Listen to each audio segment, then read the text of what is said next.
Écoute, ce que je vais te dire sur le fait de prendre de la distance avec ta femme va au début te sembler manipulateur, comme une sorte de jeu psychologique. Mais si tu comprends le mécanisme plus profond que je vais te révéler, tu réaliseras que ce n'est pas une question de ruse ou de punition, mais une manière de réinitialiser une dynamique qui empoisonne lentement ta relation depuis des années. C'est un rééquilibrage, un reset mental qui peut littéralement sauver ton couple et te sauver toi en tant qu'homme. Il existe une réalité biologique dans la façon dont les femmes gèrent la distance émotionnelle, une séquence prévisible de phases qui se déclenche lorsqu'un homme cesse enfin d'être constamment disponible, constamment complaisant, constamment présent. Et la plupart des hommes sont tellement terrifiés par le conflit, tellement désespérés de préserver la paix, qu'ils ne découvrent jamais cette vérité puissante qui pourrait sauver leur mariage. Tu veux savoir quand une femme commence à ressentir ton absence après que tu aies pris de la distance? Ce n'est pas une question d'heures, ni même de jours. Il faut au minimum des semaines, parfois des mois, et il y a 5 phases distinctes qu'elle traverse. Chacune plus intense que la précédente, chacune exigeant de toi de maintenir ton cadre intérieur, ta force tranquille, d'une façon qui mettra à l'épreuve chaque fibre de ton être. Mais avant de t'expliquer ces phases, tu dois comprendre pourquoi la distance fonctionne, ce qu'elle déclenche dans son cerveau et pourquoi la plupart des hommes échouent de manière catastrophique lorsqu'ils essaient, parce qu'ils n'ont aucune idée de ce qu'ils font réellement. La première phase, c'est la colère, pure et simple, et c'est là que 99% des hommes craquent comme des lavettes. Elle remarque que tu es différent. Tu n'es plus aussi disponible, ni aussi doux. Tu ne te précipites plus pour satisfaire chacun de ses besoins. Et sa première pensée n'est pas « Oh non, je suis en train de le perdre ». Mais comment ose-t-il me traiter comme ça? Si ta relation dispose d'une marge de sécurité, autrement dit, s'il n'y a pas eu de conflit majeur récemment, cette colère reste interne. Elle bouillonne, elle y pense seule. Mais si tu es déjà sur un terrain fragile, mon frère, c'est là que les bombes nucléaires commencent à tomber. Menaces de divorce, valises faites, appel à sa mère, publications ambiguës sur les réseaux sociaux parlant de connaître sa valeur. Je l'ai vu des centaines de fois. Des hommes essaient de prendre leur distance après avoir lu un article en ligne. Ils se retirent pendant peut-être 48 heures. Elle se met en colère, commence à menacer et immédiatement ils cèdent, s'excusent, retournent au rôle de petits chiens dociles qu'ils avaient avant. Ce qu'ils ne comprennent pas, c'est que cette colère est nécessaire. C'est la première étape d'un processus biochimique qui change littéralement la façon dont son cerveau te perçoit. Quand tu te réconcilies pendant la phase de colère, tu viens de renforcer l'idée que ces émotions te contrôlent, qu'un peu de pression te fait plier, que tu es exactement aussi faible qu'elle le soupçonnait. Tu vois, le cerveau des femmes est biologiquement programmé pour tester la force masculine.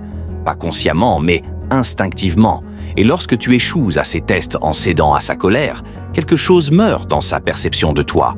Quelque chose qui ne peut jamais être complètement réactivé. Mais lorsque tu maintiens la distance malgré sa colère, quelque chose de fascinant se produit. Elle commence à se remettre en question elle-même, au lieu de te remettre en question toi. Peut-être que je suis allé trop loin, peut-être que je l'ai pris pour acquis, peut-être qu'il a des options que je ne connais pas. Cette remise en question est impossible tant que tu es constamment disponible, parce que la disponibilité engendre le mépris. C'est la dure vérité que personne ne veut admettre. Encore et encore, je vois des hommes détruire leurs relations en étant trop présents, trop empressés, trop accommodants. Ils pensent que l'amour signifie une présence constante, une communication permanente, une validation sans fin. Mais en réalité, ce qu'ils créent, c'est de la suffocation. Et les gens étouffés ne ressentent pas l'amour. Ils se sentent piégés. Quand tu prends tes distances de la bonne manière, tu lui offres l'espace pour réellement ressentir ton absence, pour se souvenir pourquoi elle t'a choisi, pour éprouver le vide de ce qu'elle tenait pour acquis. Mais c'est ici que les choses se compliquent et que la plupart des conseils relationnels échouent complètement. Toutes les femmes ne réagissent pas de la même façon à la distance. Et si tu ne comprends pas à quel type de femme tu as affaire, la distance peut se retourner contre toi de manière spectaculaire. Il existe fondamentalement 2 types de femmes en matière de dynamique relationnelle, aussi différentes que le feu et l'eau. Le premier type valorise la stabilité, la loyauté, la famille, la construction d'un lien durable. Le second type valorise l'excitation, la nouveauté, l'attention, la stimulation constante. Le premier type réagit à la distance par la réflexion, puis finit souvent par chercher la réconciliation. Le second type, lui, réagit en cherchant immédiatement de l'attention ailleurs. Beaucoup d'hommes vivent cette confusion. Ils appliquent la distance sur le mauvais type de femme et se demandent pourquoi elle se met soudain à aller sur des applications de rencontres ou à flirter avec des collègues, au lieu de s'ennuyer d'eux. Mon frère, si ta femme est du genre à poster des photos suggestives sur Instagram, à entretenir des amitiés avec ses ex, à avoir besoin de validation constante de multiples sources, la distance ne la fera pas te regretter. Elle la poussera à te remplacer. Tu dois savoir à qui tu as affaire avant d'appliquer cette stratégie. Laisse-moi te raconter comment j'ai appris cette leçon de la manière la plus douloureuse possible. J'étais avec une femme absolument magnifique, brillante, tout semblait parfait de l'extérieur. Mais j'ai remarqué que j'étais toujours celui qui initiait le contact, planifiait les rendez-vous, disait « je t'aime » en premier. Alors j'ai décidé de me retirer un peu, de créer de la distance, pour voir si elle allait faire un pas vers moi. Première semaine, rien. Deuxième semaine, elle poste plus sur les réseaux, beaucoup de selfies, de légendes du type « vivre ma meilleure vie ». Troisième semaine, un ami commun me dit qu'elle échange à nouveau avec son ex. C'est là que j'ai compris mon erreur fondamentale. J'essayais d'augmenter ma valeur aux yeux de quelqu'un qui ne valorisait pas la mienne. Elle était motivée par la nouveauté, par l'attention, par la validation du désir de plusieurs hommes. Ma distance ne l'a pas fait me désirer davantage. Elle l'a poussé à chercher une nouvelle source d'attention. Et tu dois accepter cette vérité brutale. Certaines femmes sont tellement abîmées par la culture moderne, par les réseaux sociaux, par les options infinies qu'elles ont sous les yeux, qu'elles ont perdu la capacité de créer des liens profonds. Ce sont des nomades émotionnels, toujours en mouvement, toujours à la recherche d'une nouvelle source de stimulation. Mais quand tu es avec une femme capable d'un vrai lien, qui valorise la construction plutôt que la consommation, la distance agit comme une magie. Et je pèse mes mots, c'est presque surnaturel à quel point les phases sont prévisibles. Après la phase de colère, qui dure généralement de 3 jours à 2 semaines, selon son tempérament et votre histoire, elle entre dans ce que j'appelle la phase de transition. Pendant cette phase, la colère s'atténue, mais elle n'est pas encore prête à revenir vers toi. Elle réfléchit, évalue, pèse ses options. C'est là qu'elle commence à se souvenir des bons moments, à ressentir ton absence, à sentir le vide que tu laisses.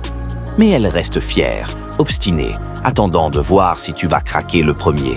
Cette phase est une torture pour vous deux, mais elle est nécessaire pour réinitialiser la dynamique du pouvoir, déséquilibrée depuis trop longtemps à cause de ta surdisponibilité. La troisième phase est la phase de rapprochement, où elle commence à faire de petits gestes vers la reconnexion. T'envoyer un message drôle, te poser une question pratique sans importance, ou créer une excuse pour te contacter. Ce ne sont pas encore de vraies tentatives de réconciliation.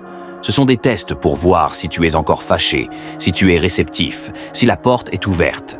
La plupart des hommes, affamés de son attention après des semaines de distance, se jettent sur ses miettes comme des chiens affamés, redevenant immédiatement disponibles, détruisant ainsi toute la valeur qu'ils avaient construite par leur absence.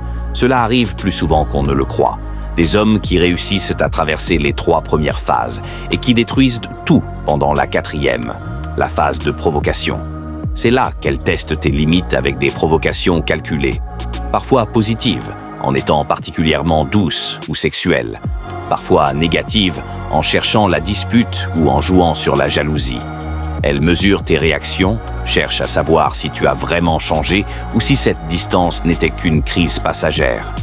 J'ai vu mon ami traverser cela parfaitement avec sa femme, après 5 ans de mariage. Ils étaient tombés dans ce syndrome du colocataire, comme tant de couples. Plus de passion, plus de romance, seulement des logistiques et de l'irritation. Il a mis en place une distance stratégique, pas dure, pas cruelle, juste moins disponible, moins empressée, plus concentrée sur sa propre vie. Le premier mois fut un enfer. Elle était furieuse, l'accusait d'avoir une liaison, menaçait de suivre une thérapie de couple ou de demander le divorce. Il resta calme, dit qu'il se concentrait simplement sur quelques objectifs personnels, qu'il avait besoin d'un peu d'espace pour réfléchir. Le 2e mois, elle commença à revenir. De petits gestes, cuisiner ses plats préférés, porter de la lingerie au lit, mais aussi tester, provoquer. Elle mentionna qu'un collègue l'avait invité à sortir. Il ne réagit pas au piège, ne devint pas jaloux, ne s'excita pas face à ses avances sexuelles. Il resta agréablement neutre, amical, mais pas empressé. Au 3e mois, elle le poursuivait complètement. Elle avait entièrement restructuré sa perception de lui, recommençait à le traiter comme lorsqu'ils sortaient ensemble. Mais voici le point critique qui détermine le succès ou l'échec. La dose de distance doit être presque imperceptible. Comme un médicament, trop peu ne fait rien, trop tue le patient. Tu n'annonces pas « je prends mes distances avec toi ». Tu ne fais pas de déclaration dramatique sur ton besoin d'espace. Tu ne deviens pas soudainement froid ou hostile. Tu deviens simplement, petit à petit, moins disponible, moins prévisible, plus tourné vers ta propre vie. Tu développes des centres d'intérêt qui ne l'incluent pas. Tu cesses de tout laisser tomber dès qu'elle t'appelle. Tu retardes tes réponses aux messages. Tu fais des projets qui ne tournent pas autour de son emploi du temps. Le moment où tu appliques cette distance est absolument crucial. La plupart des hommes attendent qu'une énorme dispute éclate. Quand les émotions sont déjà explosives, quand elle envisage déjà de partir. C'est comme tenter une chirurgie en plein tremblement de terre. Le moment idéal pour créer de la distance, c'est quand tout est relativement calme mais stagnant. Quand tu remarques que le respect diminue, mais que vous n'êtes pas encore au bord du gouffre. Si tu attends qu'elle ait déjà un pied dehors, la distance ne la fera pas te regretter. Elle la fera se sentir soulagée. Tu vois, il y a une composante biologique dans la façon dont la distance affecte l'attirance, que la plupart ignorent. Quand quelqu'un est constamment disponible, notre cerveau le classe comme une ressource sécurisée, comme l'air qu'on respire ou l'eau du robinet. Essentielle, mais pas excitante. Précieuse, mais pas rare. Quand cette ressource devient rare, soudainement notre cerveau recalcule sa valeur. Ce n'est pas de la manipulation consciente, c'est de la psychologie de survie inscrite en nous depuis des millions d'années. Mais les hommes modernes ont été programmés à croire que disponibilité constante égale amour. Qu'être un bon mari, c'est n'avoir aucune vie en dehors de sa femme, aucun intérêt qu'elle ne partage pas, aucune limite qu'elle ne puisse franchir. Cette programmation détruit les mariages, car elle enlève tout mystère, tout défi, toute raison pour une femme de continuer à te choisir, au lieu de simplement la faire se demander si tu seras toujours là. Je me souviens d'une conversation avec un homme plus âgé, marié depuis 35 ans, encore follement amoureux de sa femme. Je lui ai demandé son secret. Il m'a répondu quelque chose qui semblait contre-intuitif à l'époque, mais qui a aujourd'hui tout son sens. Je ne lui ai jamais laissé sentir qu'elle me possédait complètement. Même après 4 décennies, elle sait que je choisis d'être avec elle, pas que je reste parce que je n'ai nulle part où aller. Je garde des amitiés dont elle ne fait pas partie, des passions qu'elle ne partage pas, des parts de moi qui restent uniquement à moi. Elle fait de même. Nous nous choisissons chaque jour au lieu de nous supposer l'un à l'autre pour toujours. Voilà l'essence de la distance stratégique. Ce n'est pas un jeu. Ce n'est pas créer une fausse rareté. C'est entretenir assez d'indépendance pour que ta présence reste un choix, pas une obligation. Un cadeau, pas un dû. Quand une femme a le sentiment de te posséder entièrement, elle arrête de te valoriser. Quand elle sent qu'elle doit continuellement mériter ta présence, elle n'arrête jamais de l'apprécier. La mise en pratique demande un autocontrôle immense parce que ton instinct hurlera de te réconcilier vite, de restaurer l'harmonie, de la rendre heureuse. Mais son bonheur n'est pas ta responsabilité. Et plus important encore, son mécontentement temporaire face à ta distance est nécessaire à la santé du couple sur le long terme. C'est comme une chirurgie, douloureuse sur le moment mais qui guérit la maladie profonde. Beaucoup d'hommes font l'erreur de surdoser la distance, passer de totalement disponible à totalement absent, d'affectueux à glacial. Cela ne crée pas de désir. Cela crée de la confusion et du ressentiment. La distance doit être assez subtile pour qu'elle se demande si elle l'imagine, assez constante pour qu'elle ne puisse pas l'ignorer, assez stratégique pour qu'elle recommence à te poursuivre sans se sentir abandonnée. Encore et encore, je vois des hommes échouer parce qu'ils manquent de force émotionnelle pour maintenir la distance quand elle commence à revenir. Elle fait un geste romantique, se montre en lingerie, initie le sexe et soudain, il redevient un chiot. Toute la tension mystérieuse s'évapore dans un seul moment de validation. C'est comme un alcoolique qui célèbre sa sobriété avec un verre. Tu détruis tout le progrès et tu renforces l'ancien schéma. La bonne réponse à sa poursuite, ce n'est pas le rejet froid, mais une chaleur incertaine. Tu apprécies ses efforts, mais tu ne redeviens pas immédiatement disponible à 100%. Tu profites de l'intimité, mais tu continues tes activités indépendantes. Tu es pleinement présent quand tu es avec elle, mais pas constamment accessible quand tu es ailleurs. C'est ce que j'appelle la tension dynamique. Elle ne sait jamais tout à fait où elle en est, et c'est ce qui la garde engagée, intriguée, investie. Mais parlons des cas vraiment difficiles, les relations tellement abîmées que la distance normale ne fonctionne plus. Quand le mépris a remplacé le respect, quand elle est déjà émotionnellement partie, quand elle explore peut-être déjà d'autres options. Dans ces cas-là, il ne s'agit pas de planifier quelques semaines ou mois de distance, mais des années. Tu n'essaies pas de sauver la relation. Tu te prépares à la prochaine, tout en tirant chaque leçon possible de cet échec. J'ai conseillé des hommes qui ont passé 2 ans dans une distance stratégique. Pas pour punir leur femme, mais pour se reconstruire en hommes qu'on regrette d'avoir perdus. Ils se sont concentrés sur leur forme physique, leur carrière, leurs passions personnelles, leurs amitiés masculines, leur croissance spirituelle. Leurs femmes ont fini par le remarquer, évidemment. Mais à ce stade, ces hommes avaient tellement évolué que toute réconciliation aurait exigé qu'elle atteigne leur nouveau niveau, plutôt que de les ramener à l'ancien. Certains de ces mariages ont été sauvés, transformés en quelque chose d'irréductiblement meilleur. D'autres ont pris fin. Mais ces hommes, métamorphosés, ont immédiatement attiré de meilleurs partenaires. Dans les 2 cas, la distance avait servi leur but, briser la dynamique toxique et créer l'espace pour quelque chose de supérieur. La plus grande erreur des hommes, c'est de croire que la distance la concerne elle, pour la faire te regretter, manipuler ses émotions. Non, la distance concerne toi. La reconquête de ton cadre masculin, de ton indépendance, de ton identité perdue dans la relation, ta force intérieure. Quand tu prends de la distance de la bonne manière, tu ne la punis pas, tu te retrouves toi-même. Le fait qu'elle finisse souvent par te regretter n'est qu'un effet secondaire, pas le but. Tu veux connaître la vérité brutale sur pourquoi la distance est si nécessaire dans les relations modernes. Parce que les hommes modernes ont été conditionnés à être des serviteurs émotionnels, surveillant constamment les humeurs de leurs femmes, ajustant tout pour la garder heureuse, sacrifiant leurs propres besoins pour maintenir la paix. Cela crée une dynamique où la femme devient le centre émotionnel du couple, tandis que l'homme devient un satellite orbitant autour de ses sentiments. La distance brise cette orbite. Elle t'oblige à retrouver ton centre, ta gravité émotionnelle, qui ne dépend plus de son approbation ni de son humeur. Et cela terrifie la plupart des hommes, car ils ont bâti toute leur identité sur l'idée d'être un bon mari. Défini comme celui qui met toujours sa femme en premier, qui cherche toujours à la satisfaire, qui vit pour son approbation.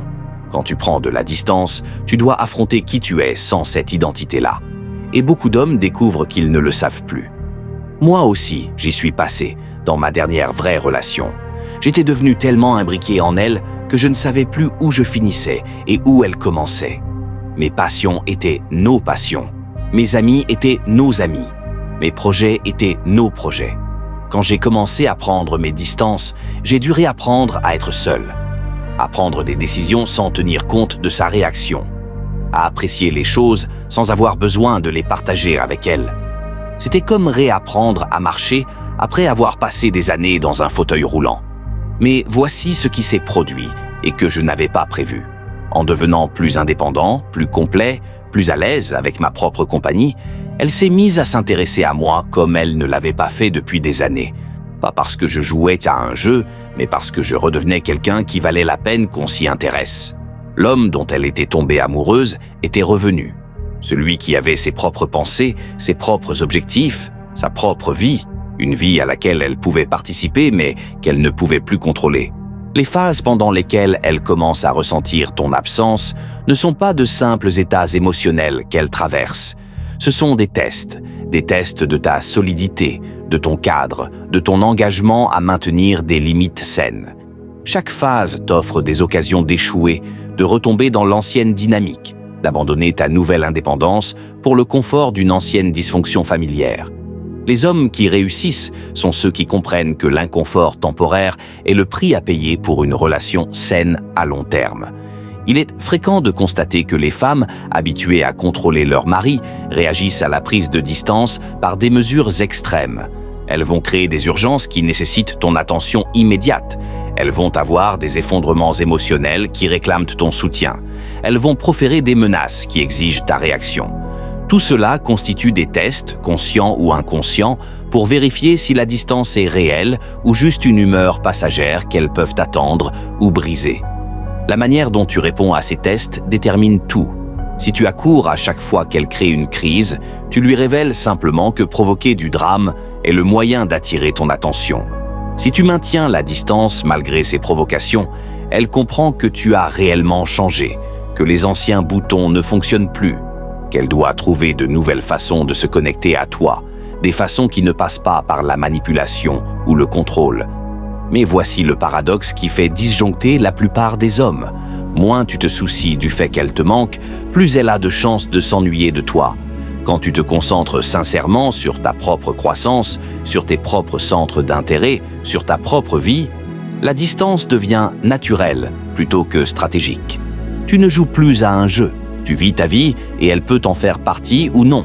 Mais tu ne construis plus tout autour de sa participation. Cela exige un changement fondamental dans ta vision de la relation. Passer de quelque chose dont tu as besoin à quelque chose que tu choisis. Passer de ta source de validation à un simple aspect d'une vie complète. Quand ta femme réalise qu'elle est optionnelle plutôt qu'essentielle à ton bonheur, paradoxalement, elle devient plus engagée à être essentielle. Mais cela ne fonctionne que si la distance découle d'une véritable indépendance et non de tactiques manipulatrices. Le timing de ces phases dépend de nombreux facteurs. Son âge, ses options, son style d'attachement, son passé amoureux. Si vous avez des enfants, depuis combien de temps vous êtes ensemble et à quel point la dynamique s'est détériorée. Une femme dans la vingtaine, sans enfants et avec beaucoup d'options, peut mettre des mois à traverser ces phases. Une femme dans la quarantaine, avec 3 enfants et un crédit immobilier, peut les traverser en quelques semaines. Mais, quel que soit le timing, les phases restent les mêmes. La colère, la transition, le rapprochement, la provocation et enfin, la véritable poursuite. Ton rôle n'est pas de précipiter ces phases, mais de rester stable à travers chacune d'elles, ni de la tirer vers toi, ni de la repousser plus loin. Simplement maintenir ton cadre pendant qu'elle apprend à se repositionner face à cette nouvelle version de toi. Certains hommes me demandent « Et si elle ne me manque jamais ? Et si la distance ne fait que mener à une séparation définitive ?» Et ma réponse est toujours la même. Alors, la relation était déjà morte et la distance n'a fait que révéler la vérité. Tu ne peux pas forcer quelqu'un à ressentir ton absence s'il ne te valorise pas. Tu ne peux pas créer de l'attirance quand il n'y en a plus. Tout ce que tu peux faire, c'est devenir la meilleure version de toi-même et voir si cette version est quelqu'un avec qui elle veut être. La vérité la plus dure à accepter à propos de la prise de distance, c'est qu'elle peut révéler que ton mariage est irréparable, que le mépris est trop profond, la rancune trop forte, l'incompatibilité trop flagrante. Mais même dans ces cas-là, la distance sert un but. Elle te prépare à la vie après cette relation, t'apprend à être seul, construit l'indépendance dont tu auras besoin pour attirer quelqu'un qui te correspond mieux. Voilà le véritable pouvoir de la distance stratégique. Elle sauve ta relation en réinitialisant les dynamiques malsaines, ou elle te prépare à une meilleure relation en bâtissant ton indépendance et ton estime de toi.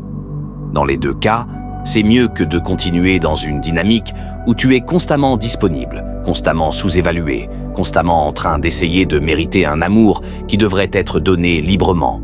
La mise en œuvre demande une patience que la plupart des hommes modernes n'ont pas. Nous sommes conditionnés à vouloir la gratification instantanée, les résultats immédiats, les solutions rapides.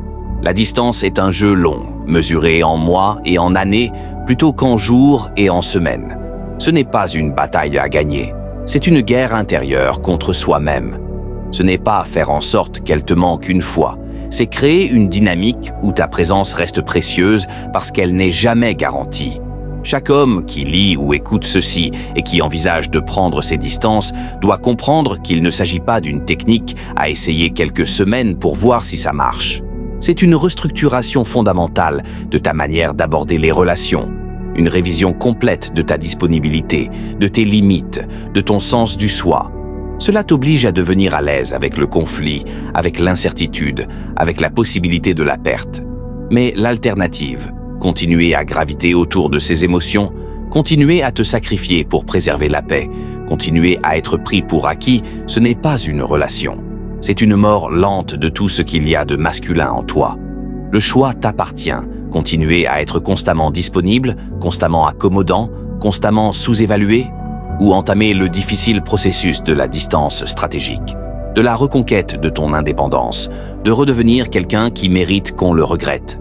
Les phases se dérouleront exactement comme je les ai décrites. Les tests viendront exactement comme je les ai prédits. Et ta réponse déterminera si ta relation se transforme ou se termine. Dans les deux cas, tu en ressortiras plus fort, plus indépendant, plus précieux que tu ne l'es maintenant dans ton état actuel de disponibilité constante. Voilà la vérité sur la prise de distance avec ta femme. Ce n'est pas une question de manipulation, de jeu ou de punition. C'est redevenir un homme complet. Un homme qui choisit au lieu d'avoir besoin, qui rayonne au lieu de sacrifier, qui crée au lieu de simplement réagir. Et quand tu deviens cet homme-là, le fait qu'elle te manque ou non importe moins que le fait que tu sois redevenu quelqu'un qui mérite qu'on s'ennuie de lui. Si tu as aimé cette vidéo, guerrier, like, commente, partage à un frère qui en a besoin. Ça aide cette chaîne à grandir et à produire ces vidéos qui continueront de t'apporter de la valeur. Sur ce, je te souhaite une belle journée. À tantôt.